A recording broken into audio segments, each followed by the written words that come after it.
right, welcome to the Patriot Hour for Saturday morning, January 18th, 2020. Still in a bad habit of saying that, right? But lots going on this morning. I'm looking around, doing the normal things that I do in my daily routines. Some can say almost ritualistic. I am scanning my normal places, looking at my normal drops and feeds, things that I trust over the years and years of doing this. Some are better than others. Some I don't bring to you because I can't verify, but with everything going on, I am keeping a close eye on Virginia, as well as all of you should be. This is a battleground, to say, for what's trying to happen. All right, nothing ever comes all at once. It creeps in. All right, this treasonous activity creeps in. All right, slowly but surely. You give these people an inch, they take a mile every time. Okay, so here at the Patriot Hour, never take what we say to be 100% word, fact, truth. Do your own research, do your own digging, come to your own conclusions based off logic, facts. Listen to everybody you want, watch everyone you can, and read all the great books and articles you can on whatever topic you're digging into, but never believe any of that. Anybody, even myself, until you can verify it in your own research, in your own way. Make sure you are subscribed here. Again, we had 170,000 yesterday. Just want to give a shout out to all of you, the subscribers, the members, the Patriots, some of the greatest people I ever did get a chance to know, right here, part of the Patriot Hour family. Okay, so jumping into this article over here at the Gateway Pundit, more accurate than the New York Times, Washington Post, CNN, MSNBC for 2 years and counting. I can kind of verify that. So it begins. Virginia judge rules no guns allowed at the pro-gun rally in an open carry state. Unbelievable, right? Unbelievable. Democrats took over both chambers of Virginia legislature in November, and as expected, they are pushing anti-gun laws through as quickly as they can. Now, on Thursday, lawmakers in the state Senate passed the first pair of bills in a wave of gun control legislation that is set to come up for votes. I'll make this a little bigger here. I think it jumped on us. No. All right. So, for the votes, one bill would restore the state's previous one handgun a month rule, while the second one would allow local governments to ban guns in public buildings, parks, and permitted events, including political protest. The vote was straight party line 21-19. Democrats have also proposed an assault weapon ban, red flag laws, and universal background checks. Governor Ralph Two-Face Blackface Northam immediately banned all guns ahead of the Monday's pro-gun rally, citing credible and serious threats. Virginia is an open carry state, meaning residents, all right, this is where different states have different laws still on the books, all right? Residents don't even need a concealed carry permit, but can rather just wear a gun openly. That's dangerous. No, that's constitutional. Second Amendment, folks, doesn't say anything about hunting or any of that stuff that people try to take it to, all right? We'll get into that in a minute. Let me get through this article. So you don't even need a permit, all right? That's all new stuff, permits, all right? That's a way to get money, way to register you, to know who has them. In certain states, when you get that open concealed carry permit, that means they can come to your house at any time. You're on the books. They can come and do a check on that concealed carry and see if you got it, properly stored or whatever. They can just come to your house and it gives them like an open warrant. Look into like the state laws or the laws in Indiana on that concealed carry permit and what it entails and what you give up. We have no intention of calling out the National Guard, Northam said. We're not going to cut off people's electricity. We're not going to go door to door to confiscate people's weapons. But they were talking about, other Democrats have talked about calling that they might have to use the National Guard. That was some of the rhetoric coming out of their side. Maybe not from Northam himself, old Two-Face himself, but so we're not going to cut off electricity. We're not going door to door. We're going to pass common sense legislation that will keep guns out of the dangerous hands and keep guns safer. Out of dangerous hands, you're telling me you're going to be able to keep guns out of criminals' hands? Ain't that who's a danger?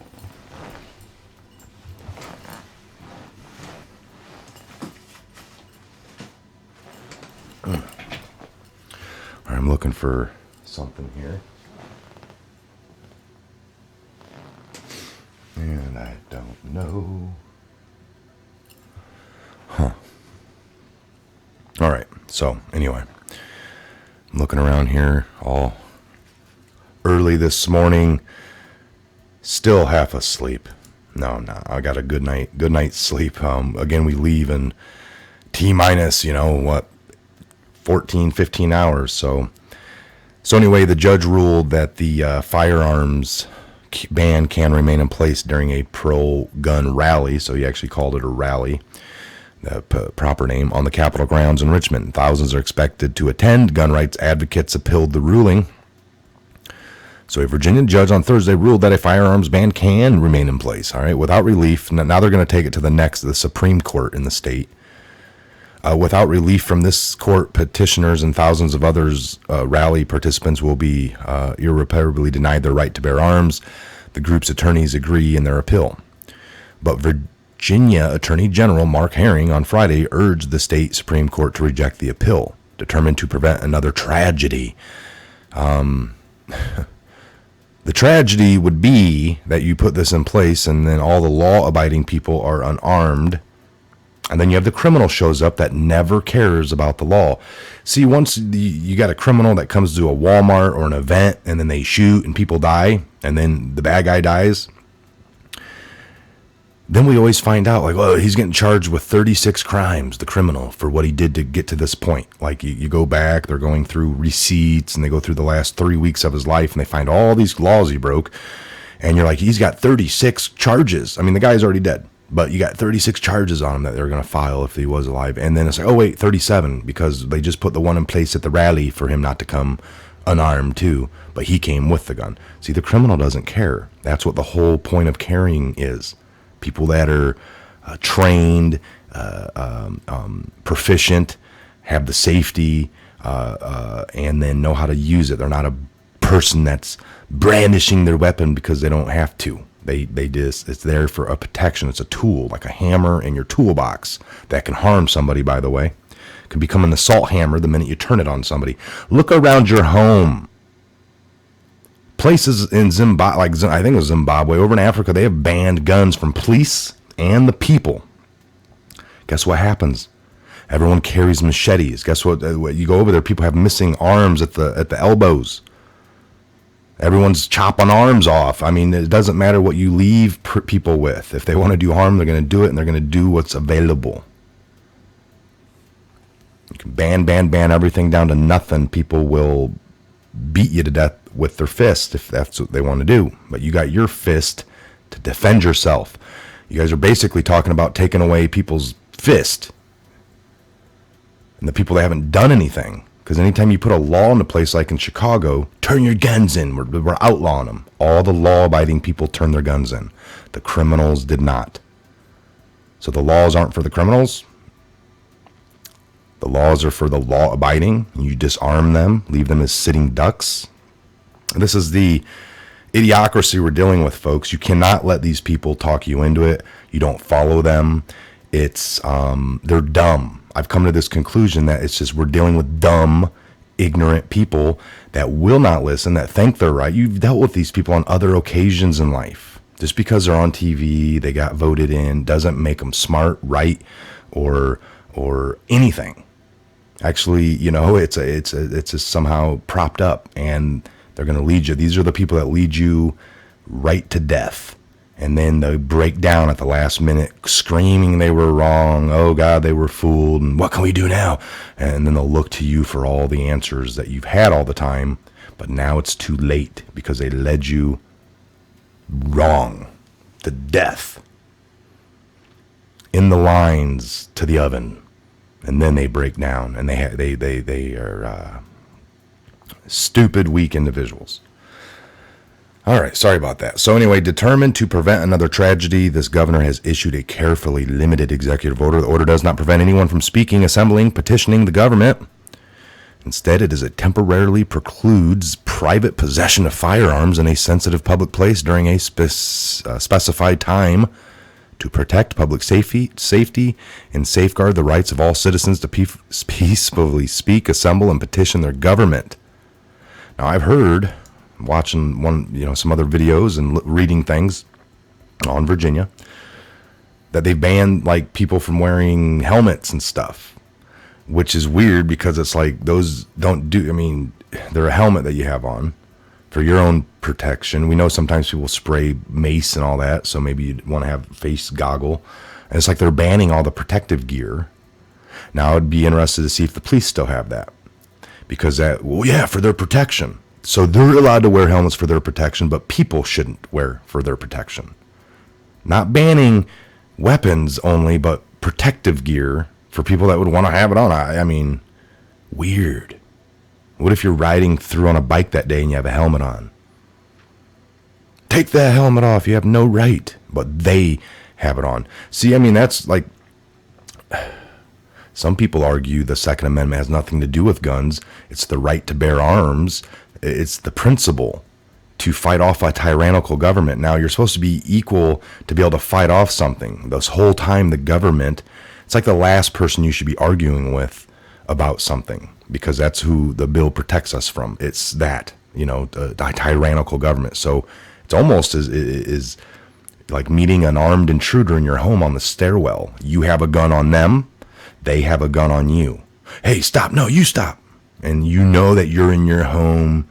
Like the advantage is you. You're in your home. This is your place of, that you own.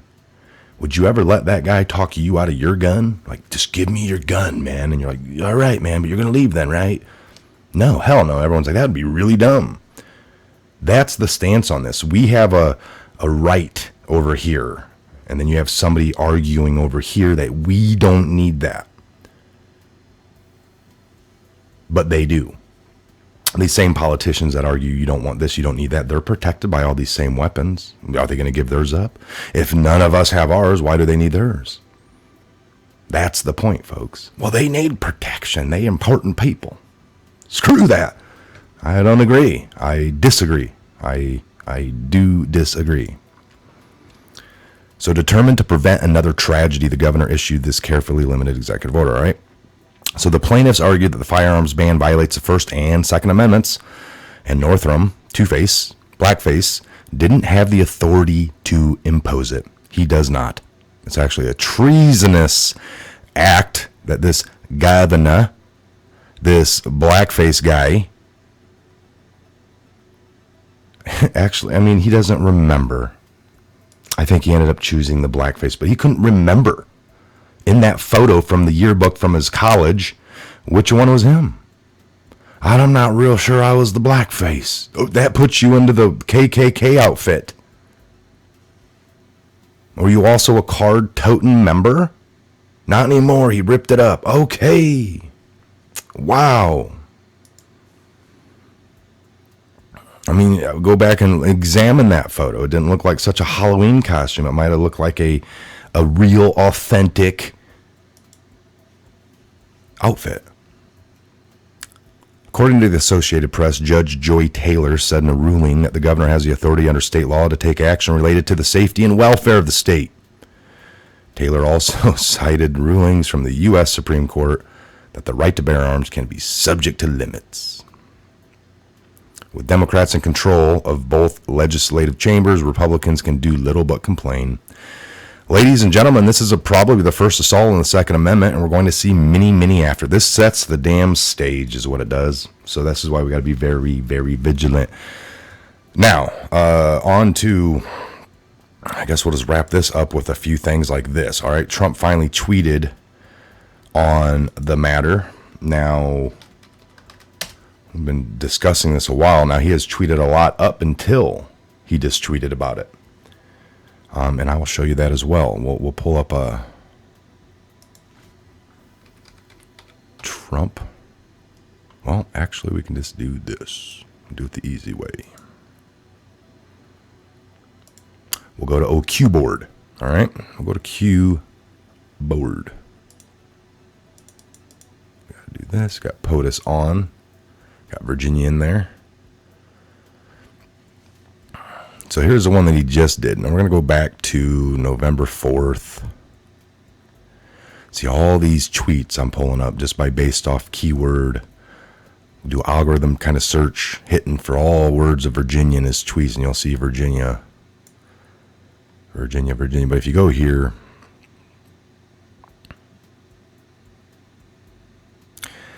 on November 4th of 19, great Republican Gary Higgins has my complete and total endorsement for Virginia Senate, 13th District. He is strong on crime, border, and military, cutting taxes, and protecting your Second Amendment. Democrat John Bell will take your guns.